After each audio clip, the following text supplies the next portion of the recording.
नमस्कार दोस्तों, स्वागत है आप सभी का हमारे YouTube चैनल बैंकिंग ड्रीम्स पे। मैं प्रज्ञा सक्सेना आप सभी के लिए लेकर आई हूँ हमारे top most GK and GS के क्वेश्चंस जो ऑलमोस्ट हर ईयर पूछे जाते हैं हमारे अपकमिंग यूपी पुलिस कांस्टेबल री एग्जाम में। ठीक है, इस साल 2024 में ये एग्जाम होने वाला है। हमें विद इन 5 to 6 मंथ्स अच्छे से प्रिपरेशन करनी है। तो चलिए without wasting our much time आते हैं अपने फर्स्ट क्वेश्चन के। उससे पहले मैं आपको कुछ इंफॉर्मेशन बता दूं। अगर आप चाहते हैं कि आप डेली बेसिस पे नए मॉक टेस्ट सॉल्व करें, आप तक क्विज प्रोवाइड कराई जाए, तो आप फॉलो करिए हमें बैंकिंग ड्रीम्स को हमारे टेलीग्राम चैनल पे। यहाँ आप देख सकते हैं, मैंने नेम भी मेंशन कर दिया है। आप हमसे जुड़ सकते हैं, हमें फॉलो कर सकते हैं हमारे टेलीग्राम चैनल के थ्रू। बैंकिंग ड्रीम्स का खुद का टेलीग्राम चैनल। देन आप हमारे इंस्टाग्राम अकाउंट पे हमें फॉलो कर सकते हैं। यहाँ पे हम आपको ना सिर्फ स्टैटिक पोर्शन बल्कि करंट अफेयर्स की भी नई नई न्यूज आप तक लेते आएंगे। Then do visit our website of banking dreams. और इसी के साथ बैंकिंग ड्रीम्स ने एक नया ऐप लॉन्च किया है रिसेंटली। इस ऐप में आपको डेली बेसिस पे मॉक टेस्ट, क्विज, सभी कुछ सारा मटेरियल प्रोवाइड कराया जाएगा। एंड आपको एक बात ध्यान में रखनी है कि आपसे किसी भी प्रकार का कोई पैसा नहीं लिया जा रहा है। यूट्यूब की हिस्ट्री में हमारी बैंकिंग ड्रीम्स चैनल पहला चैनल है जो आपको सारे सब्जेक्ट्स के सारे ही क्वेश्चंस, वेदर स्टैटिक पोर्शन हो या फिर करंट अफेयर्स का पोर्शन हो, आप तक लेकर आ रहे हैं फ्री ऑफ कॉस्ट। ठीक है, तो चलिए, जैसा कि मैं हमेशा कहती हूँ, नई आशाओं नई उम्मीदों के संग आते हैं आज के हमारे फर्स्ट क्वेश्चन पे। देखते हैं हमारा पहला सवाल हमसे क्या पूछ रहा है। निम्न राज्यों में से किसका क्षेत्रफल सबसे कम है? यहाँ चार ऑप्शंस दिए गए हैं, सारे सवालों में चार ऑप्शंस होंगे और आपसे ही पूछा जा रहा है कि इन चार ऑप्शंस में से, इन चार राज्यों में से किसका क्षेत्रफल सबसे ज्यादा कम है? गुजरात, आंध्र प्रदेश, कर्नाटक या फिर तमिलनाडु। दोस्तों यहाँ सही जवाब है तमिलनाडु। तमिलनाडु का क्षेत्रफल होता है, मैं लिख देती हूँ आपके लिए आसान होगा,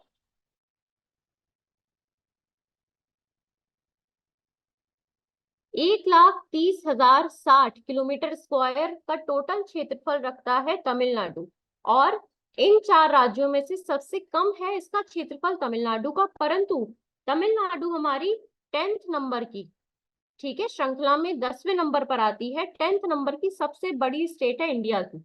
ठीक है, क्षेत्रफल की बात हो रही है यहाँ पे।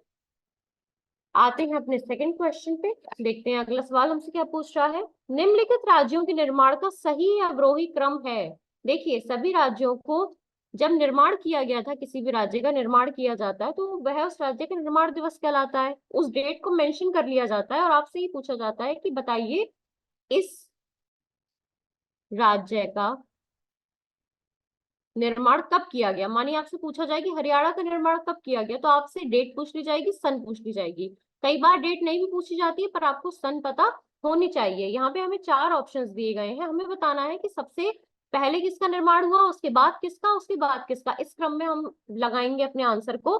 पहला है हरियाणा राजस्थान महाराष्ट्र, महाराष्ट्र राजस्थान हरियाणा, राजस्थान महाराष्ट्र हरियाणा या फिर हरियाणा महाराष्ट्र और राजस्थान। दोस्तों सही जवाब है हमारा option C, that is Rajasthan, Maharashtra और हरियाणा। इन तीनों के जो निर्माण किया गया है इसका अवरोही क्रम यही है जो मैं आपको बता रही हूँ। देखिए, हरियाणा का निर्माण हुआ था 1 नवंबर 1 नवंबर 1966 को निर्माण हुआ था हरियाणा का। वहीं पे महाराष्ट्र का निर्माण कब किया गया था? 1 मई 1900। ठीक है, फिर आता है हमारे पास थर्ड ऑप्शन हमारा राजस्थान, जिसका निर्माण हुआ था दोस्तों 3 मार्च, ठीक है, 1949। ये मैंने इसलिए लिख दिया क्योंकि अगर आपसे पूछा जाता है कि हरियाणा का निर्माण कब हुआ, आप बता सकते हैं। महाराष्ट्र का निर्माण कब हुआ, राजस्थान का निर्माण कब हुआ, आपके लिए याद करना आसान हो जाएगा। और इसका अवरोही क्रम भी हमारा यही है, राजस्थान, उसके बाद महाराष्ट्र, उसके बाद हरियाणा। अर्थात सबसे बाद में किसका निर्माण किया गया है? हरियाणा का। आते हैं अगले सवाल पे। निम्नलिखित कथनों में से कौन से भारत के बारे में सही है? हमें यहाँ चार कथन दिए गए हैं। इस सवाल में हमसे पूछा जा रहा है कि भारत के बारे में चार कथन आपके आगे पेश किए गए, इनमें से सही कथन कौन सा है? पेयरिंग में रहेंगे ये। यहाँ ऑप्शंस हमें दिए गए हैं। भारत विश्व का 5वां बड़ा देश है। यह स्थल मंडल के कुल क्षेत्रफल का लगभग 2.4% भाग अधिकृत किए हुए है। नेक्स्ट, समूचा भारत उष्ण कटिबंध में स्थित है। नेक्स्ट, 82 डिग्री 30 पूर्वी देशांतर का उपयोग भारतीय मानक समय को निर्धारित करने के लिए किया जाता है। देखिए, ये जो चौथा ऑप्शन हमें दिया गया है यहाँ पे, ये सही है। ये हमने लास्ट क्लास में भी हमने पढ़ा था, 82 डिग्री 30 पूर्वी देशांतर के बारे में मैंने अच्छे से समझाया था अपने लास्ट सेशन में आपको। तो आप देखते ही बता सकते हैं कि फोर्थ ऑप्शन तो हमारा सही है। तो इसका मतलब है यहाँ सही जवाब होगा हमारा option D, that is 2 and 4। मतलब भारत जो है हमारा, ये स्थल मंडल के कुल क्षेत्रफल का लगभग 2.4% भाग घेरे हुए है। ये खुद में एक सवाल बन सकता है कि भारत स्थल मंडल का कुल कितना क्षेत्रफल घेरा हुआ है, कितने क्षेत्रफल पे अधिकृत है, कितना क्षेत्रफल पर अधिकार किया हुआ है, दैट इज 2.4% भाग। ठीक है, और फोर्थ ऑप्शन भी हमारा सही है। इस ऑप्शन के बारे में हम कल भी बात कर चुके हैं दोस्तों। आते हैं अपने अगले सवाल पे। ये सवाल भी हमारा क्षेत्रफल के बारे में है। क्षेत्रफल की दृष्टि से भारत का विश्व के देशों में कौन सा स्थान है? छठा, पांचवा, सातवां या फिर आठवां? देखिए, सही जवाब बताने से पहले मैं आपको बता दूं कि रूस अब तक का दुनिया का सबसे बड़ा देश है। अगर आपसे पूछ लिया जाता है कि क्षेत्रफल की दृष्टि से कौन सा देश है जो सबसे बड़ा है, तो यहाँ सही जवाब आ जाएगा रूस, क्योंकि रूस का कुल क्षेत्रफल फैला हुआ है वर्ग किलोमीटर में। ठीक है, हालांकि ये पूछा नहीं जाता है, पर फिर भी मैंने यहाँ लिख दिया, आपके लिए आसान रहेगा समझना कि रूस सबसे बड़ा विश्व का देश है क्षेत्रफल की दृष्टि से अगर आप देखें तो। और भारत हमारा आता है 7वें पोजीशन पर, 7वें पायदान पर आता है भारत। और भारत का कुल क्षेत्रफल है दोस्तों वर्ग किलोमीटर। ठीक है, चलिए आते हैं अपने अगले सवाल पे। भारत के निम्नलिखित केंद्र शासित प्रदेशों में से कौन क्षेत्रफल में सबसे बड़ा है? ये बहुत इंपॉर्टेंट सवाल है दोस्तों, बहुत ज्यादा पूछा जाता है कि भारत के जितने भी केंद्र शासित प्रदेश है ना, इनमें से सबसे बड़ा कौन है अगर आप क्षेत्रफल की बात करें। तो यहाँ भी हमारा सही जवाब हो जाएगा, ऑप्शंस पहले देख लेते हैं क्या दिए हैं। लक्षद्वीप, चंडीगढ़, अंडमान एवं निकोबार और दमन एवं द्वीप। सही जवाब है हमारा अंडमान एवं निकोबार। सबसे ज्यादा चर्चा में भी रहता है। इस तरीके से आपको आसान रहेगा याद करना कि क्षेत्रफल की दृष्टि से भी सबसे ज्यादा बड़ा कौन सा है, अंडमान एवं निकोबार। देखिए, अंडमान एवं निकोबार जो है तकरीबन 150 किलोमीटर,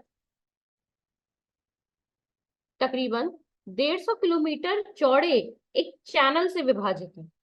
किससे विभाजित है? अगर आप बात करें अंडमान और निकोबार की, तो इसे 150 किलोमीटर चौड़ा, ठीक है, चौड़ाई की बात हो रही है, चौड़ा एक चैनल विभाजित करता है। और इसी चैनल को हम कहते हैं 10 डिग्री चैनल, जिसके बारे में हमने कल भी बात की थी, 10 डिग्री चैनल।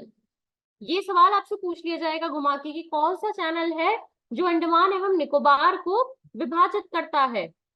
इस चैनल की चौड़ाई कितनी है? 10 डिग्री चैनल है इसका नाम, और इसकी चौड़ाई है 150 किलोमीटर। ठीक है, चलिए आते हैं दोस्तों अपने अगले सवाल पे। यहाँ हमसे पूछा जा रहा है, भारत के निम्नांकित राज्यों में से किसकी 3 तरफ अंतरराष्ट्रीय सीमाएं हैं? 4 राज्यों के नाम है, नागालैंड, असम, त्रिपुरा एवं पश्चिम बंगाल। इन चारों में से हमसे पूछा जा रहा है कि इतना बता दीजिए कि कौन सा ऐसा राज्य है जो तीनों तरफ से, इधर से भी, इधर से भी, इधर से भी, तीनों तरफ से अंतरराष्ट्रीय सीमाओं से घिरा हुआ है। देखते हैं सही जवाब हमारा क्या है। सही जवाब है दोस्तों यहाँ पे त्रिपुरा। अब देखिए त्रिपुरा सही जवाब कैसे है। त्रिपुरा को जो पूर्ण राज्य का दर्जा दिया गया था ना, तभी से त्रिपुरा बांग्लादेश तथा म्यांमार की नदी घाटियों के बीच स्थित है। कहाँ स्थित है? इधर बांग्लादेश है, इधर बांग्लादेश है, और दूसरी तरफ म्यांमार की नदी की घाटियां प्रेजेंट है। इसके बीच में हमारा बना हुआ है त्रिपुरा। और त्रिपुरा की 3 तरफ बांग्लादेश है, और केवल उत्तर पूर्व में असम और मिजोरम प्रेजेंट है। अगर आप त्रिपुरा की बात करें तो इसकी 3 बाउंड्रीज, 3 तरफ ये बांग्लादेश से घिरा हुआ है, और उत्तर पूर्व में यह असम और मिजोरम से घिरा हुआ है। इसका मतलब यहाँ सही जवाब हमारा कौन सा हो गया? त्रिपुरा, जो कि 3 तरफ से अंतरराष्ट्रीय सीमाओं से घिरा हुआ है। आते हैं अगले सवाल पे।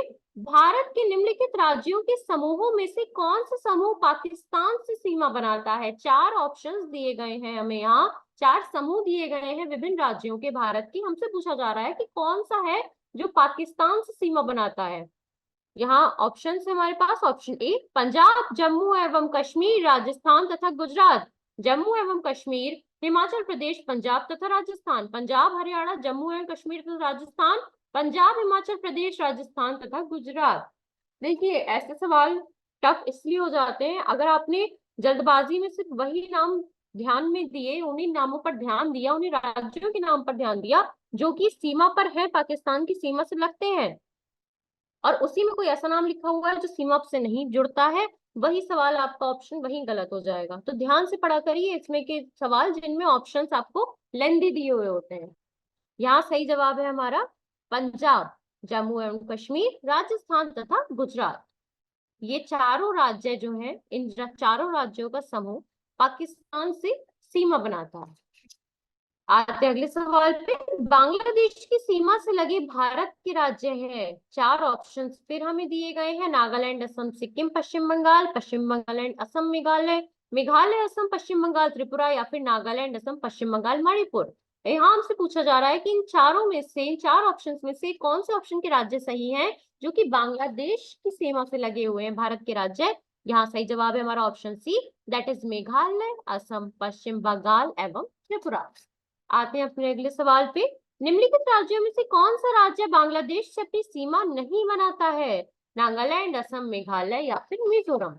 सही जवाब है हमारा नागालैंड। ठीक है, चलिए आते हैं अपने नेक्स्ट क्वेश्चन पे। निम्नलिखित कथनों में से कौन सा कथन सर क्रीक के विषय में सही है? क्या आपको पता है दोस्तों सर क्रीक है क्या?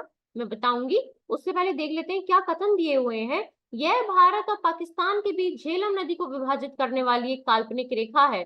ऑप्शन बी, यह गुजरात और पाकिस्तान के सिंध प्रांत के बीच सीमा बनाता है। यह भारत और म्यांमार के बीच सीमा बनाने वाली एक संकरी धारा है। ऑप्शन डी, यह बंगाल की खाड़ी में एक अति लघु द्वीप और एक प्रसिद्ध पर्यटन स्थल है। चलिए यहाँ सही जवाब है हमारा दोस्तों ऑप्शन बी, सर क्रीक क्या है? गुजरात और पाकिस्तान के सिंध प्रांत के बीच सीमा बनाता है सर क्रीक। यहाँ मैं बता दूं कि होता क्या है। देखिए दोस्तों, गुजरात मतलब भारत की बात हो रही है ना, तो भारत और पाकिस्तान के बीच विवादित पानी की एक 96 किलोमीटर लंबी पट्टी है। भारत और पाकिस्तान के बीच में विवादित पानी की एक 96 किलोमीटर लंबी पट्टी है, जो भारतीय राज्य जिसका नाम यह दिया गया है गुजरात, और पाकिस्तान के राज्य सिंध, पाकिस्तान के सिंध प्रांत के बीच में स्थित है। सर क्रीक पानी की कटाव के कारण बना है, और यहाँ ज्वार भाटे के कारण यह तय नहीं हो पाता है कि कितना हिस्सा पानी किसके हिस्से में रहेगा, मतलब कितना पानी किसके हिस्से में रहेगा, कितना पानी पाकिस्तान को मिलेगा, कितना पानी भारत को दिया जाएगा। ठीक है, चलिए आज अपने अगले सवाल पे। हिमालय का पर्वत पदीय प्रदेश है? शिवालिक, ट्रांस हिमालय, बृहत हिमालय या फिर अरावली। शिव जी से याद रख सकते हैं आप, यहाँ सही जवाब है शिवालिक, पदीय शिव। ठीक है, तो यहाँ सही जवाब है हमारा शिवालिक, मतलब हिमालय का पर्वत पदीय प्रदेश कौन सा है? शिवालिक। देखिए दोस्तों, हिमालय का शिवालिक श्रेणी, मैं लिख देती हूँ यहाँ पे, हिमालय का पर्वतीय प्रदेश शिवालिक श्रेणी के दक्षिणी भाग पर स्थित है, और ये हिमालय की सबसे दक्षिणी श्रेणियों में से एक है। कौन सा? शिवालिक की बात हो रही है, ये दक्षिणी श्रेणियों में से एक है। और शिवालिक के उत्तरी ढालों तथा लघु हिमालय के दक्षिणी ढालों के मध्य अनेक चौरस तल वाली संरचनात्मक घाटियां पाई जाती हैं, प्रेजेंट हैं, उपस्थित हैं। क्या? शिवालिक का जो उत्तरी ढाले हैं, शिवालिक के उत्तर में जो ढाले हैं उनके बीच में, तथा लघु हिमालय की जो दक्षिणी ढाले हैं, दक्षिणी ढाले हैं, इनके बीच में आप देख सकते हैं चौरस तल वाली संरचनात्मक घटनाएं। चलिए आते हैं अपने अगले सवाल पे। हिमालय में मुख्य सीमा भ्रंश जिसे एमसीटी, मुख्य सीमा भ्रंश एमसीटी पृथक करता है। पृथक करने का मतलब मैं आपको पहले ही बता चुकी हूँ, अलग करना। ठीक है, किन्हीं चीजों को डिवाइड करना। तो यहाँ ऑप्शंस हमारे पास हैं, दून घाटियों एवं शिवालिक श्रेणियों को लघु हिमालय एवं बाहरी हिमालय को महान हिमालय एवं हिमालय पार क्षेत्र को महान हिमालय एवं लघु हिमालय को। सही जवाब है हमारा महान हिमालय एवं लघु हिमालय को। देखिए, हिमालय में जो मुख्य सीमा भ्रंश है ये अलग करता है किसे किसे, महान को और छोटे को, दोनों को अलग कर देता है। ऐसे समझ लीजिए, जो महान होगा वो छोटा नहीं रह सकता, मतलब महान हिमालय को लघु हिमालय से अलग कर दिया किसने, एमसीटी ने, जिसे आप हिंदी में कहते हैं मुख्य सीमा भ्रंश। चलिए आते हैं अगले सवाल पे। हिमालय की रचना समांतर वलय श्रेणियों में हुई है, जिसमें से प्राचीनतम श्रेणी है। हिमालय की सबसे ज्यादा पुरानी श्रेणी कौन सी है, निम्न हिमालय श्रेणी, शिवालिक श्रेणी, वृहत हिमालय श्रेणी या फिर धौलाधार श्रेणी। सही जवाब देख लेते हैं, मैं बताऊंगी आपको इस श्रेणी के बारे में, वृहत हिमालय श्रेणी। देखिए देखिए दोस्तों, जो हमारा ट्रांस हिमालय है ना, ट्रांस हिमालय के दक्षिण में आपको जास्कर पर्वत श्रेणी मिलेगी। क्या मिलेगी, जास्कर पर्वत श्रेणी पाएंगे आप, जो हमारा ट्रांस हिमालय है इसके दक्षिण में प्रेजेंट है। और जो हमारी वृहद हिमालय है, जो कि सबसे प्राचीन श्रेणी है, सबसे ज्यादा पुरानी श्रेणी है हिमालय की, यही वृहद हिमालय की सर्वोच्च हिमालय श्रेणी है, सबसे ऊंची हिमालय श्रेणी है। ग्रेटर हिमालय, महान हिमालय तथा हिमाद्री हिमालय भी इसे कहा जाता है। इस वृहद हिमालय श्रेणी की जगह अगर यहाँ लिखा जाए ग्रेटर हिमालय, महान हिमालय या फिर हिमाद्री हिमालय, तो कंफ्यूज मत हो जाइएगा, ये सब नाम भी दिए गए हैं वृहद हिमालय श्रेणी को। दोस्तों वृहद हिमालय श्रेणी हमारी हिमालय में शचर जोन द्वारा अलग होता है। अब यहाँ से पूछ लिया जाए कि वृहद हिमालय और ट्रांस हिमालय ये दोनों किस जोन से अलग किए जाते हैं, कौन इन्हें पृथक करता है, तो इस जोन का नाम है शचर। शचर जोन अलग करता है इन दोनों श्रेणियों को आपस में। और विश्व की 10 सबसे ऊंची चोटियां वृहद हिमालय के अंतर्गत ही आती हैं। ये सवाल आपसे पूछा जा सकता है कि कौन सी हिमालय की श्रेणी है जिसके अंतर्गत सबसे ज्यादा ऊंची श्रेणियां आती हैं, तो सही जवाब है यहाँ पे वृहद हिमालय श्रेणी, क्योंकि इसके अंतर्गत विश्व की बात हो रही है यहाँ, सबसे ऊंची 10 चोटियां आती हैं वृहद हिमालय श्रेणी के अंतर्गत, जिसके नाम इस प्रकार है, एवरेस्ट, कंचनजंगा, मकालू। ठीक है, चलिए आते हैं अपने अगले सवाल पे। नेक्स्ट क्वेश्चन हमारा हमसे पूछ रहा है, वायुमंडल द्वारा ग्रहण जल वाष्प की मात्रा, वायु के ताप। बात हो रही है यहाँ पे कि वायुमंडल में हमारे जितनी भी जल वाष्प ग्रहण की जाती है वायुमंडल के द्वारा, इसकी जो मात्रा है वो वायु के ताप पे किस प्रकार से डिपेंड करती है, किस प्रकार से आधारित है। वायुमंडल द्वारा ग्रहण जल वाष्प की मात्रा क्या वायु के ताप पर निर्भर नहीं होती है, वायु के ताप में वृद्धि होने के साथ साथ बढ़ती है, वायु के ताप में वृद्धि के साथ साथ कम हो जाती है, वायु के ताप में वृद्धि के साथ साथ घटती बढ़ती रहती है। सही जवाब है यहाँ पे हमारा कि वायुमंडल में हमारे जो भी जल वाष्प है, जितना भी जल वाष्प प्रेजेंट है ना, वो तब बढ़ेगा जब वायु का ताप बढ़ेगा। मतलब वायु का अगर आप तापमान बढ़ाते हैं, उसी तापमान की बढ़ोतरी होते होते जितना भी जलवाष्प है हमारी वायुमंडल में, उसके में भी बढ़ोतरी पाई जाएगी। आते हैं अपने अगले सवाल पे। नेक्स्ट क्वेश्चन है हमारा, आर्द्रता मापी यंत्र की सहायता से निम्नलिखित में से किसका मापन किया जाता है। देखिए एक यंत्र है जिसे आप कहते हैं आर्द्रता मापी यंत्र, ये पूछा जाता है, बहुत इंपॉर्टेंट सवाल है, ये बहुत इंपॉर्टेंट सवाल है कि इस यंत्र को प्रयोग करके आप क्या माप सकते हैं, क्या कैलकुलेट किया जाता है। द्रवों का अपेक्षित घनत्व, दूध की परिशुद्धता, अपेक्षित आर्द्रता या फिर वायुमंडलीय दाब। सही जवाब है हमारा अपेक्षित आर्द्रता। ठीक है, चलिए दोस्तों आते हैं अगले सवाल पे। जल का क्वथनांक, जल का क्वथनांक सदैव ही 100 डिग्री सेल्सियस होता है, वायुमंडलीय दाब पर निर्भर करता है, जिस बर्तन में जल भरा होता है उसके पदार्थ पर निर्भर करता है, या फिर आपेक्षिक आर्द्रता पर निर्भर करता है। सही जवाब है हमारा वायुमंडलीय दाब पर निर्भर करता है। निम्नलिखित में से किसकी ऊर्जा सीधे ही प्राप्त होती है? कौन सा ऊर्जा का सोर्स ऐसा है जो 24 घंटे ना सही, कुछ घंटे ही सही हमारे सामने रहता है, जिसकी ऊर्जा हम साथ खड़े हो जाएंगे हमें मिल जाएगी? तो यहाँ सही जवाब है हमारा सूर्य। ऊर्जा का सबसे ज्यादा उम्दा, सबसे ज्यादा पावरफुल सोर्स जो कि है सूर्य, इससे हमें ऊर्जा सीधे तौर पे प्राप्त होती है। बहुत इंपॉर्टेंट सवाल है, बहुत पूछा जाता है, और उतना ही ज्यादा बेसिक नॉर्मल कॉमन सेंस इस्तेमाल करने का सवाल है। ठीक है, चलिए ऐसे सवालों में भी अगर आप गलत आंसर लगा कर आते हैं दोस्तों तो बहुत खेद की बात है। चलिए आते हैं अपने अगले सवाल पे।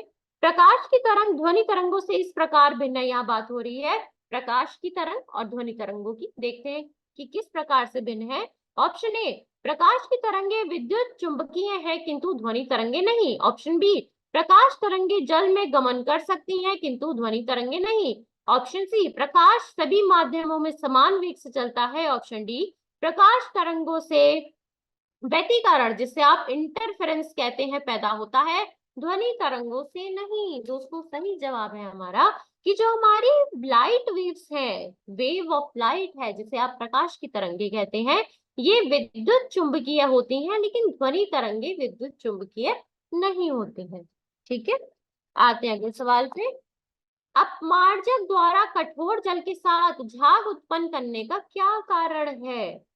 वे कठोर जल में घुलनशील होते हैं, वे रंगहीन पदार्थ होते हैं, सल्फोनिक अम्ल के कैल्शियम तथा मैग्नीशियम लवण जल में घुलनशील होते हैं, वे कठोर जल के साथ सोडियम कार्बोनेट बनाते हैं। सही जवाब है हमारा कि अगर आप अपमार्जक द्वारा कठोर जल के साथ झाग उत्पन्न करना चाहते हैं तो इसका कारण है कि वे सल्फोनिक अम्ल के कैल्शियम तथा मैग्नीशियम लवण जल में घुलनशील होते हैं।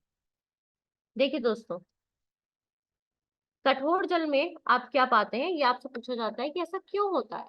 यहाँ आपसे पूछ लिया गया कि अपमार्जक द्वारा अगर आपको कठोर जल में झाग उत्पन्न करने हैं तो भैया क्या कारण है, क्यों होता है।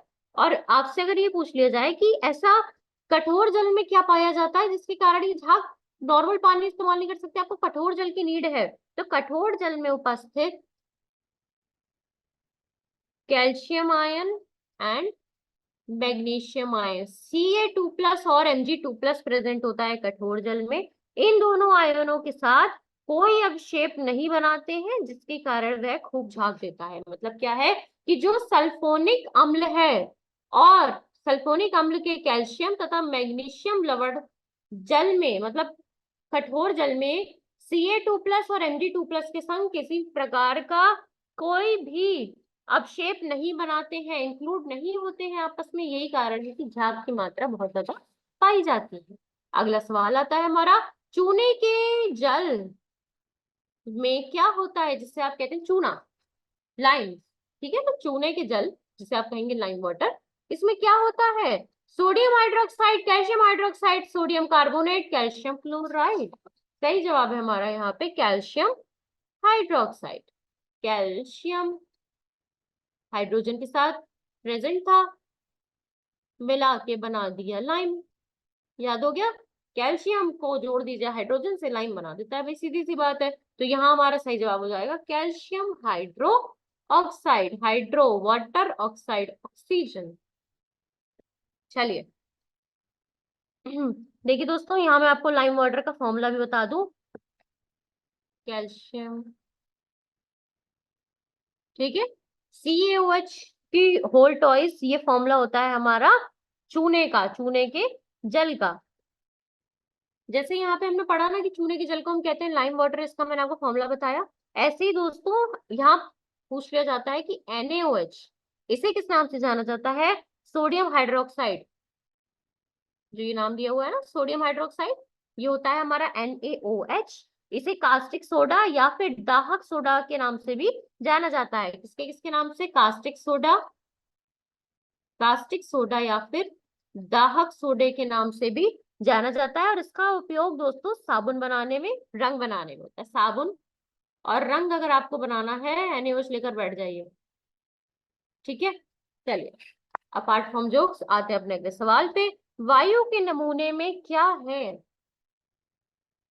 केवल ऑक्सीजन गैस, केवल ऑक्सीजन और नाइट्रोजन गैस, केवल carbon dioxide gas, oxygen, nitrogen, carbon dioxide, जल वाष्प और कुछ अक्रिय गैसें। देखिए अक्रिय गैसें कौन सी होती हैं? जो गैसें किसी प्रकार की क्रिया नहीं कर पाती हैं, जिन गैसों में कोई रिएक्शंस नहीं होते हैं, खुद ब खुद कोई रिएक्शंस नहीं कर पाती हैं, जैसे हो गई हमारी ऑक्सीजन हो गई, नाइट्रोजन हो गई, ये ऑटो जनरेटिव गैसेज हैं, क्रिया हैं, कार्य करती हैं, प्रोग्रेसिव गैसें हैं। पर कुछ ऐसी गैसें होती हैं जो अक्रिय गैसें होती हैं। क्या ये गैसें प्रेजेंट होती है वायु में?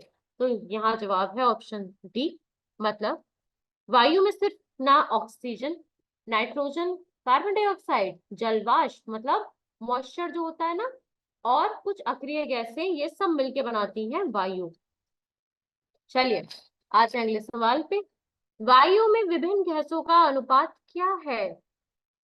अज्ञात, अभी तक पता ही नहीं चला, साइंस इतनी आगे बढ़ी ही नहीं। स्थिर, अनुपात हमेशा एक सा रहता है। अलग अलग स्थानों पर अनुपात गैसों का अलग अलग हो जाता है। शहरों के औद्योगिकरण पर निर्भर नहीं। क्या ये अनुपात शहरों के औद्योगिकरण पर निर्भर नहीं करता? अगर ऐसा नहीं होता तो पॉल्यूशन का जो फिनोमिना है, कॉन्सेप्ट है, वो होता ही नहीं। शहरों में जिन जगहों पे आप देख सकते हैं कार्बन डाइऑक्साइड ज्यादा हो रहा है, मीथेन की गैस ज्यादा रिसाव हो रही है, इस सभी के चलते जो गैसें होती हैं, उस उतने एरिया में, उतने एनवायरमेंट में जो कार्बन डाइऑक्साइड है उसका स्तर बढ़ गया ना। इसका मतलब कि स्थिर तो नहीं रहता है जो गैसों का अनुपात है, अज्ञात भी नहीं है। साइंस इतनी आगे तो आ ही चुकी है कम से कम। तो यहाँ सही जवाब हो गया अलग अलग स्थानों पर अलग अलग। अब मैं आपको बता दूं, यहाँ हमसे पता चला ना कि वायु में जितनी भी गैसें हैं, अलग अलग गैसें हैं, उनके नाम मैं आपको लास्ट प्रश्न बता चुकी। इन गैसों का जो अनुपात होता है ये भिन्न भिन्न स्थानों पर बदलता रहता है। ठीक है, तो यहाँ जान लेते हैं कि सामान्यता कितना रहता है। अगर आपसे कभी पूछ लिया जाए कि भाई बदलता रहता है, मान गए, पर एक जो बेसिक स्टैंडर्ड वॉल्यूम है वो कितना है, तो नाइट्रोजन होता है हमारा 78.07%। ये हो रहा है हमारा नाइट्रोजन N2, गैस की बात हो रही है, वायु की बात हो रही है यहाँ पे। ऑक्सीजन हमारा होता है 20.93%, O2, O2। ठीक है, नेक्स्ट आता है हमारा कार्बन डाइऑक्साइड जो है हमारा 0.03%, और 0.03% होने के बाद भी तहलका मचाया रहता है पॉल्यूशन कर करके। देन हमारे पास आता है आर्गन जो कि है 0.93%, 0.93%, तथा अन्य इत्यादि गैसें पाई जाती हैं। इन चार गैसों का अनुपात सबसे ज्यादा पाया जाता है और सबसे ज्यादा स्थिर रहता है। इसी कारण मैंने यहाँ आपको इनका जो बेसिक स्टैंडर्ड वॉल्यूम था, परसेंटेज था, वो मैंने आपको लिखकर बता दिया। ठीक है, आज अगले सवाल पे। खाद्य तेलों को वनस्पति घी में किस प्रकार बदला जाता है? कौन सी प्रक्रिया इस्तेमाल में लाई जाती है कि जो खाद्य तेल है हमारे, उन्हें वनस्पति घी में कन्वर्ट कर दिया जाता है, परिवर्तित कर दिया जाता है?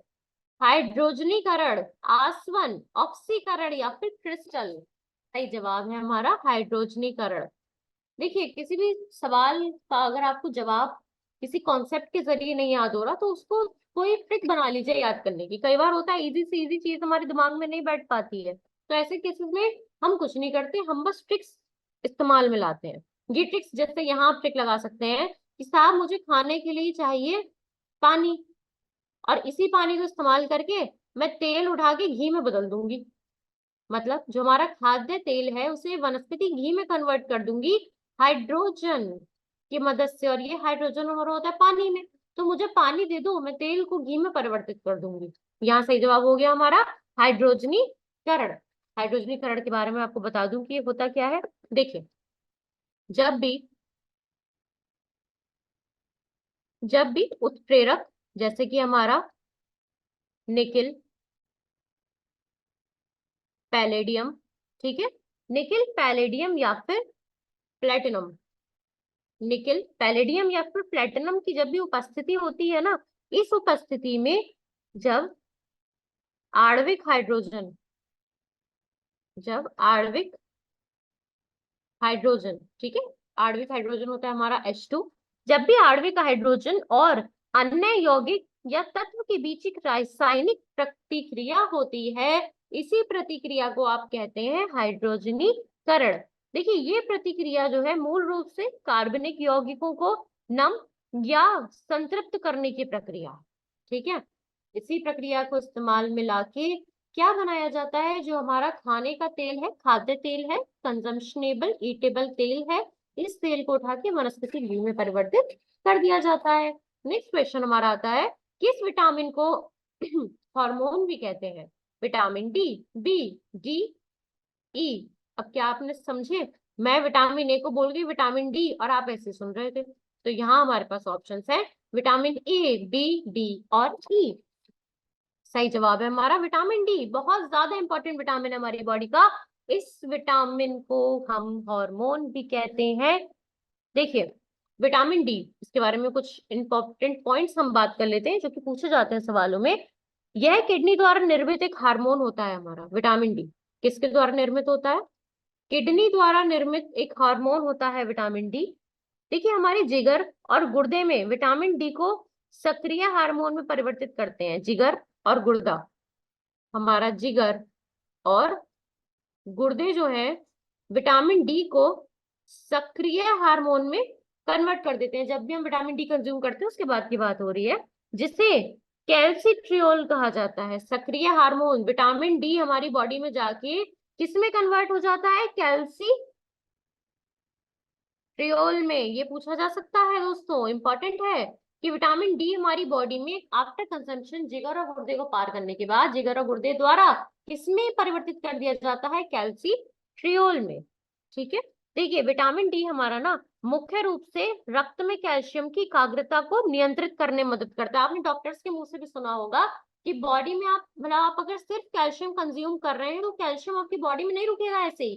कैल्शियम तब तक बॉडी में नहीं रुकता जब तक आपकी बॉडी में जो विटामिन डी है वो सही अनुपात में नहीं प्रेजेंट है। इसलिए धूप बहुत ज्यादा इंपॉर्टेंट कही जाती है। अगर आपको अपनी बोन्स को स्ट्रांग रखना है, कैल्शियम को अपनी बॉडी में रोक कर रखना है।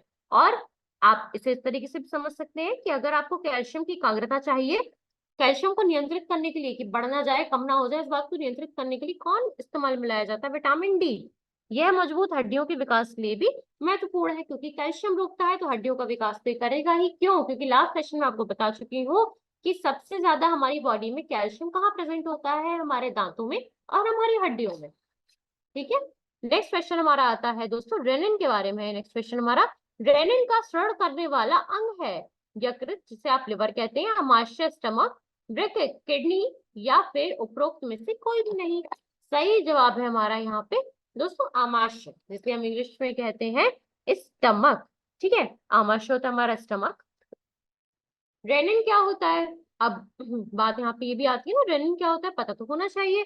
तो यह एक एंजाइम होता है जो वृक्क की स्तंभकाष्ठ कोशिकाओं द्वारा रक्त प्रवाह में स्रावित होता है। मतलब रेनिन क्या होता है? हमारा एक एंजाइम है, हमारी बॉडी का एक एंजाइम है जो कि हमारी रक्त कोशिकाओं में बहता है। ठीक है, इसे प्री प्रो हार्मोन के रूप में संश्लेषित किया जाता है, जिसे मानव प्री प्रो रेनिन के रूप में जाना जाता है। चलो आते हैं अपने अगले सवाल पे। मनुष्य के शरीर में निष्क्रिय अंग जिसे आप कहते हैं वेस्टिजियल ऑर्गन्स, इनका एक समूह पाया जाता है। ये कौन कौन से? देखिए निष्क्रिय अंग का मतलब ये नहीं होता कि हमारी बॉडी में कोई अंग ऐसा है साहब आज के टाइम पे हमें इस्तेमाल ही नहीं आ रहा, हमारा उल्टा हाथ है हम उठा ही नहीं रहे, इस्तेमाल ही नहीं कर रहे, तो हमारा ये निष्क्रिय अंग बन गया, ऐसा नहीं है। इसका मतलब क्या होता है कि जैसे जब हम छोटे से बड़े होते हैं, जब हम छोटे बच्चे होते हैं, न्यू बॉर्न बेबी आप कह सकते हैं, उसके बाद के जो हमारे कुछ साल होते हैं ना, जैसे हमारी अक्ल दाढ़, हम कहते हैं अक्ल दाढ़ निकल रही है साहब हमारी, है ना? तो अक्ल दाढ़ हमारी हमेशा निकलती नहीं रहती है, एक बार निकलती है आपकी, तो उस जब वो निकल जाती है उसके बाद तो जो समय हो गया निष्क्रिय हो गया, फिर तो फर्दर कोई रोल नहीं रहा ना आपकी अक्ल दाढ़ का। तो ऐसे ऑर्गन्स को आप कहते हैं आपके निष्क्रिय ऑर्गन्स। ठीक है, देखिए जो भी हमारे शरीर के अंग है, जैसे कि हमारे ऊतक हो गए, कोशिकाएं हो गई, जो अब उस तरीके से काम नहीं कर रहे हैं जैसे कि वो अपने पैतृक रूप पे करते थे। मतलब पैतृक मतलब जब वो पहले नए नए थे तब जैसे वो काम करते थे ना, अब वो उस प्रकार से काम नहीं कर रहे हैं। जरूरत भी नहीं हमारी बॉडी को कि उस तरीके से काम करे। यह विकासवाद का प्रमाणीकरण है और इसलिए इन अंगों को आप निष्क्रिय अंग कहते हैं। निष्क्रिय अंगों के नाम से इन्हें जाना जाता है। चलिए यहाँ हमें ऑप्शंस दिए गए हैं, मनुष्य के शरीर के कौन कौन से अंग हैं। ऑप्शन ए कृमि रूप परिशेषिका, आलिक्रेनन, प्रवधर या फिर रोम तथा काकलिया। नेक्स्ट ऑप्शन है बुद्धि दंत, स्तन ग्रंथियां, पटेला तथा फॉक्सीबोन। नेक्स्ट है निमेशक पटल, कृमि रूप परिशेषिका, कर्ण पेशियां या फिर कॉक्सियस थी। फोर्थ ऑप्शन डी ऑप्शन, रोम, कर्णपेशियां पटेला तथा एटलस करेशकू। सही जवाब है हमारा यहाँ पे ऑप्शन सी, दैट इज हमारा निमेशक पटल, कृमि रूप, परिशेषिका, कर्णपेशियां और कॉक्सियस। ये ऐसे अंग हैं जिन्हें वेस्टिजियल ऑर्गन्स के नाम से जाना जाता है। निष्क्रिय अंगों का समूह होता है ये हमारे शरीर का। चलिए, रिजनरेशन, रिजनरेट करना, जिसे आप कहते हैं पुनरुद्वन, ये मिलता है किसमें पाया जाता है? कॉकरोच में, खरगोश में, मक्खी में या फिर प्लेनेरिया में? प्लेनेरिया में पाया जाता है रिजनरेशन। अब मैं आपको बता दूं कि पुनरुद्वन होता क्या है। देखिए, जब भी कोई पूर्ण जीव को उसके शरीर के अंग से वापस प्राप्त करने की प्रक्रिया होती है, तब इसे आप पुनर्जनन कहा जाता है। ठीक है, उदाहरण के लिए हाइड्रा हो गए, प्लेनेरिया हो गया, जिसे प्लेनेरिया को आप एक और नाम से जानते हैं। अगर यहाँ लिखकर आ जाए फ्लैटवर्म, तो घबरा मत जाइएगा, क्या नया ही आ गया पेचीदा सा। प्लेनेरिया को ही कहा जाता है, फ्लैटवर्म के नाम से जाना जाता है। जैसे हमारी होगी हाइड्रिया हो गई, प्लेनेरिया हो गई, जिसे आप फ्लैटवर्म कहते हैं। ये सब पुनर्जनन विशेष कोशिकाओं द्वारा किया जाता है। मतलब प्लेनेरिया का कोई अगर हिस्सा है जो कट गया, प्लेनेरिया में ये ताकत है कि वो दोबारा अपने शरीर के उस अंग को वापस प्राप्त कर ले। कैसे होता है? कुछ विशेष कोशिकाएं प्रेजेंट होती हैं प्लेनेरिया में, जैसे ऐसा ना होने पर नए सिर से बढ़ने लगते हैं, या आध्यात्मिक पुनर्जनन की प्रक्रिया भी होती है। चलिए आते हैं नेक्स्ट सवाल पे। समवृत्ति अंग एनालॉगस ऑर्गन्स, समवृत्ति अंग एनालॉगस ऑर्गन्स है चमगादड़ के पंख व तितली के पंख, मनुष्य के हाथ व घोड़े के अग्रपाद, तितली के पंख व मच्छर के पंख, उपयुक्त में से कोई नहीं। सही जवाब है हमारा यहाँ पे चमगादड़ के पंख व तितली के पंख। अब देखिए, मैं बता दूं समवृत्ति अंग हमारे, जिन्हें हम इंग्लिश में कहते हैं एनालॉगस ऑर्गन्स। ये एनालॉगस ऑर्गन्स हमारे होते क्या है? देखिए, जो जीव, मतलब हम या कोई भी अन्य जीव जंतु, जीवों के वह अंग या वह संरचनाएं जो रचना तथा उत्पत्ति से तो भिन्न होते हैं, फिर भी कार्य समान रूप से करते हैं। मतलब चमगादड़ के पंख हो गए और तितली के पंख हो गए, हैं दोनों पंख, ठीक है, इनका जो रचना हुई है, उत्पत्ति हुई है, वो तो भिन्न भिन्न है, देखने में अलग है ना, कलर अलग होगा, संरचना अलग होगी, शेप अलग होगा, काफी चीजें, वर्किंग प्रोसेस अलग होगा, लेकिन इनका काम सेम है। दोनों ही मदद करते हैं उड़ने में। चमगादड़ भी पंखों की सहायता से उड़ता है, तितली भी पंख की सहायता से उड़ती है अपने। यही कारण है कि ये दोनों आपस में क्या हो जाएंगे? एनालॉगस ऑर्गन, जिसे हम कहते हैं समवृत्ति अंग। इसमें आप पक्षी के पंख भी कह सकते हैं। ठीक है, ये सब आपस में समवृत्तिता दिखाते हैं, इसी कारण इन्हें कहा जाता है समवृत्ति अंग। चलिए आते हैं अगले सवाल पे। पंजाब के सिख राज्य को किस वर्ष में अंग्रेजी ईस्ट इंडिया कंपनी द्वारा अपने अधिकार में ले लिया गया? पंजाब का जो सिख राज्य था, उसे किस वर्ष में ईस्ट इंडिया कंपनी ने अपने अंदर ले लिया? ईस्ट इंडिया कंपनी ने अपना रूल बना लिया, सीधे सीधे रूल शब्द ही समझ लीजिए। तो यहाँ ऑप्शन है 1839 में, 1836 में, 1849 में या फिर 1852 में। सही जवाब है हमारा यहाँ पे 1849 में। इसका मतलब है कि 21 फरवरी 21 फरवरी 1849 को ईस्ट इंडिया कंपनी ने गुजरात की लड़ाई में सिख साम्राज्य को निर्णायक रूप से हरा दिया था दोस्तों। और ये किस लड़ाई की बात हो रही है? जो हमारा द्वितीय आंग्ल सिख युद्ध हुआ था, द्वितीय आंग्ल सिख युद्ध। ठीक है, द्वितीय आंग्ल सिख युद्ध के बाद क्या हुआ था? 21 फरवरी 1849 को ईस्ट इंडिया कंपनी जो थी, अंग्रेजी ईस्ट इंडिया कंपनी, इसने ओवरकम कर लिया था किसे? पंजाब को। ठीक है, और जीत के बाद जो ईस्ट इंडिया कंपनी थी, इसने 2 तारीख को पंजाब पर कब्जा कर लिया 1849, और इसे ब्रिटिश भारत में शामिल कर लिया गया। उस समय पे तो जो जो जुड़ता जाता था उसे ब्रिटिश भारत कह दिया जाता था। तो ये भी एक हिस्सा बन गया द्वितीय आंग्ल सिख युद्ध के समापन के बाद किसका? ब्रिटिश भारत का। ठीक है, आते अपने अगले सवाल पे। सिख राज्य का अंतिम राजा कौन था? सिख राज्य जब समाप्त हुआ तो उसका उस समय पे राजा कौन था आखिरी? शेर सिंह, खड़क सिंह, नवनिहाल सिंह या फिर दलीप सिंह? सही जवाब है हमारा यहाँ पे दलीप सिंह। दोस्तों, महाराजा दलीप सिंह जो थे, इन्होंने 6 सितंबर 6 सितंबर 1838 लाहौर में जन्म हुआ था इनका, और 22 अक्टूबर 1893 पेरिस में मृत्यु हुई है इनकी। और ये महाराजा रणजीत सिंह के सबसे छोटे पुत्र तथा सिख साम्राज्य के अंतिम शासक थे। किसके पुत्र थे ये? इनके पिता का नाम पूछा जा सकता है आपसे कि दलीप सिंह के पिता का नाम क्या था? महाराजा रणजीत सिंह। ठीक है। और दोस्तों, मैं जैसा आपसे हमेशा कहती आई हूँ कि मैं आप सभी के लिए, हमारी टीम आप सभी के लिए 24/7 अवेलेबल है। आपको किसी भी प्रकार की कोई क्वेरी हो, कोई संदेह हो, हमारे द्वारा समझाए गए किसी सवाल में आपको कुछ समझ नहीं आ रहा है, तो आप हमारे कमेंट सेक्शन में आइए। चाहे वो हमारा इंस्टाग्राम का कमेंट सेक्शन हो या फिर यूट्यूब का कमेंट सेक्शन हो, हम आपको जरूर रिप्लाई करेंगे। जरूर आपकी क्वेरी अपने नेक्स्ट सेशन में सॉल्व करेंगे, जो भी आपकी क्वेरी हो अपने क्वेश्चन रिलेटेड। ठीक है। चलिए, देखिए, हम अपना लेवल बेस्ट ट्राई कर रहे हैं ताकि आपको फ्री ऑफ कॉस्ट, बिना एक भी रुपए लगाए, आपको अच्छे से अच्छी हम तैयारी आपकी करवा सके अपने एग्जाम के लिए। हमारा बस उद्देश्य इतना सा है कि आपका एग्जाम क्लियर हो जाए। That is more than sufficient for us, for our team of banking dreams. अब बाकी का रिस्पॉन्सिबिलिटी हम आप पर छोड़ देते हैं। अच्छे से पढ़ाई करिए, किसी भी प्रकार का कोई भी डाइवर्जन इस समय पे एंटरटेन नहीं किया जाएगा दोस्तों। चलिए, नेक्स्ट क्वेश्चन। राजवल्लभ घसीटी बेगम, शौकत जंग निम्नांकित के प्रधान शत्रु थे। राजवल्लभ, घसीटी बेगम और शौकत जंग, ये तीनों जो है कौन से राजा थे जिनके प्रधान शत्रु थे? ठीक है, बहुत बड़े एनिमी आप कह सकते हैं, प्रधान बहुत बड़े।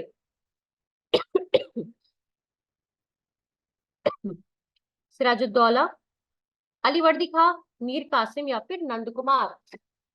सही जवाब है यहाँ पे सिराजुद्दौला। देखिए, राजवल्लभ, घसीटी बेगम और शौकत जंग सिराजुद्दौला के प्रधान शत्रु थे। सिराजुद्दौला का पूरा नाम था मिर्जा मोहम्मद सिराजुद्दौला। क्या नाम था? मिर्जा मोहम्मद सिराजुद्दौला। और सिराजुद्दौला के जो पिता थे उस समय पे, ये बिहार के शासक थे और उनकी माँ नवाब अलीवर्दी खान की सबसे छोटी बेटी थी। ठीक है। आते अपने नेक्स्ट क्वेश्चन पे। निम्नलिखित में से किसने फतेह चंद को जगत सेठ की उपाधि दी? फतेह चंद ये ऐसे शख्स हैं जिनका कोई ना कोई एक सवाल आपके पेपर में, मैं डैम श्योरिटी से कह सकती हूँ कि कोई भी आप अगर एग्जाम देने बैठे हैं तो आपसे फतेह चंद के बारे में कोई ना कोई एक सवाल जरूर पूछ लिया जाएगा। ठीक है। और इसमें एक बहुत इंपॉर्टेंट सवाल इनके बारे में यही बनता है, इनके लाइफ के बारे में, कि इन्हें या तो आपसे पूछा जाएगा कि जगत सेठ की उपाधि दी क्यों गई, या ये पूछा जाएगा कि जगत सेठ की उपाधि किसने दी? सिराजुद्दौला ने दी, अलीवर्दी खान ने दी, मीर जाफर ने दी या फिर मोहम्मद शाह ने दी? दोस्तों, यहाँ सही जवाब है हमारा मोहम्मद शाह। मतलब फतेह चंद को जगत सेठ की उपाधि किसके द्वारा प्रदान की गई? मोहम्मद शाह के द्वारा प्रदान की गई। मुगल सम्राट जो थे मोहम्मद शाह, इन्होंने 18वीं सदी की शुरुआत में, 18वीं सदी 18th सेंचुरी, 18वीं सदी की शुरुआत में फतेह चंद्र को जगत सेठ की उपाधि दी थी। ठीक है। और इन्हें अगर आप यहाँ लिखा जाए ना कि विश्व का बैंकर के नाम से भी जानते थे इन्हें, फतेह चंद्र को। ठीक है। यह उस परिवार को दिया जाता है, ये उपाधि उस परिवार के किसी भी पर्सन को दी जाती है जिसने बंगाल को मुगल साम्राज्य के सबसे अमीर वित्तीय जिलों में से एक बनाने में योगदान दिया था। मतलब उस समय पे बंगाल को वित्तीय जिलों में से सबसे ज्यादा अमीर बनाने में योगदान दिया गया था। किसके द्वारा? जगत सेठ के द्वारा। क्योंकि उस समय पे इनका जो नेटवर्थ, जो आज हम शब्द इस्तेमाल करते हैं ना, नेटवर्थ क्या है भाई, फलाने बिजनेसमैन की, तो उस समय पे जगत सेठ की नेटवर्थ हुआ करती थी 14 करोड़, जो कि उस समय के लिए बहुत ज्यादा बड़ा पैसा था। ठीक है।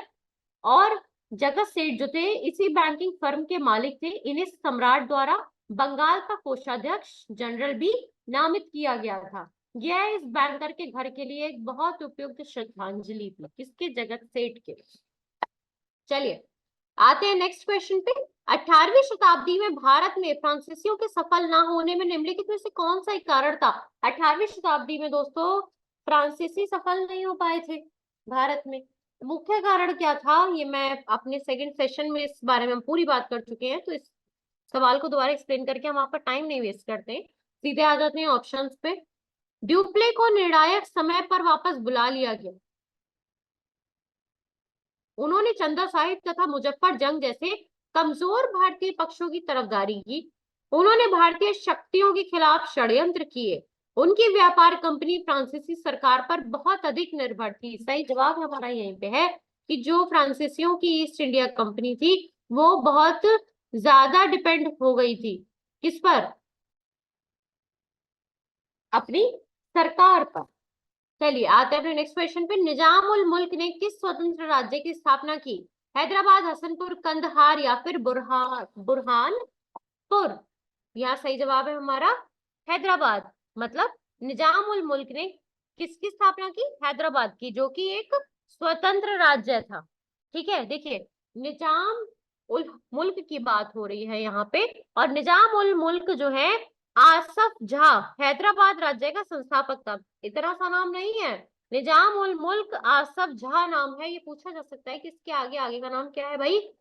आसफ आसफ झा। ठीक है, निजाम उल मुल्क आसफ झा जो है ये हैदराबाद का संस्थापक था। हैदराबाद की स्थापना की थी इसने। और हैदराबाद की स्थापना कब हुई थी? 1724 में हुई थी। 1724 ईस्वी में हुई थी हैदराबाद की स्थापना।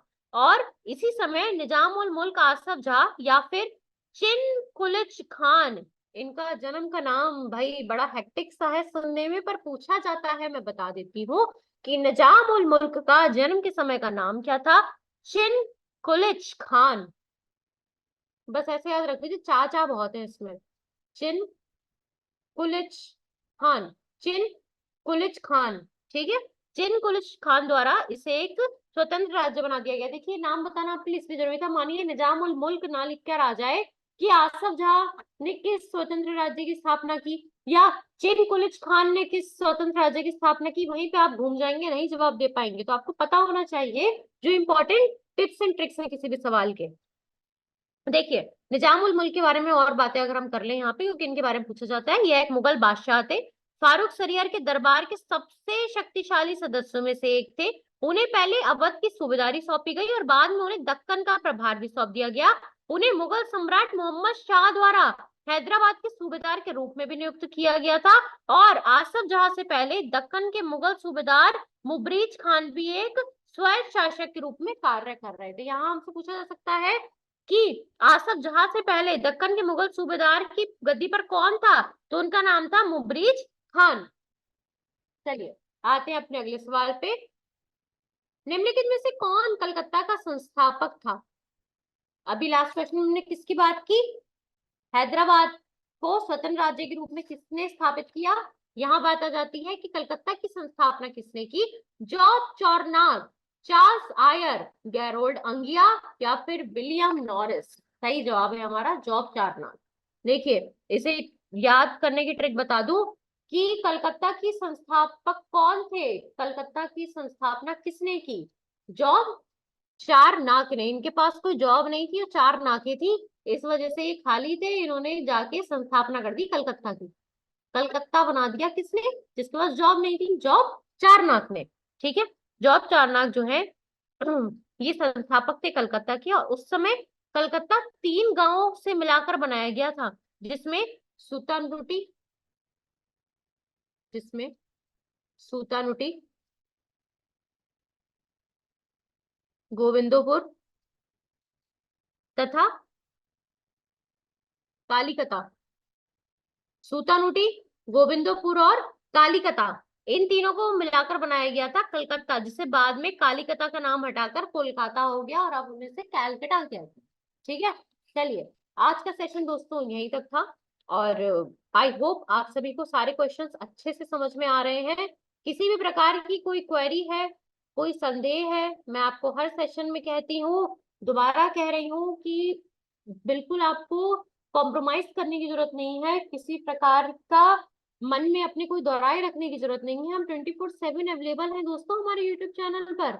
आप एक बार हमसे पूछ के देखिए, तो हम आपको अपना लेवल बेस्ट एक्सप्लेनेशन प्रोवाइड करेंगे, चाहे कमेंट सेक्शन में ही कमेंट करें या फिर अगले सेशन में उस सवाल को सभी फ्रेंड्स तक पहुंचाएं। ठीक है, तो चलिए तब तक के लिए अच्छे से पढ़िए। कल फिर मिलेंगे एक नए क्वेश्चन के पूरे एक नए सेशन के साथ, जहां हम अपने टॉप 30 या उससे ज्यादा क्वेश्चन सॉल्व करेंगे जैसे हम डेली बेसिस पे करते हैं। Till then, signing off, forget this side, and there is a request to everyone, please do like, share and subscribe our channel। हम अपना लेवल बेस्ट कोशिश कर रहे हैं कि आपके लिए यूपी पुलिस कांस्टेबल जो री एग्जाम होने वाला है उसका रास्ता आसान कर दे, आपका मार्ग आसान कर दे, आपके संग चले। तो आपका फर्ज बनता है कि आप हमारे बैंकिंग ड्रीम्स चैनल को बढ़ाने में, इस चैनल को आगे बढ़ाने में, और जो नीडी हैं जिन्हें रिक्वायरमेंट है ऐसे क्वेश्चंस जानने की, पढ़ने के इन क्वेश्चंस को उन तक पहुंचाने का कार्य करें। Till then, signing off, Pragya this side. Thank you everyone, धन्यवाद।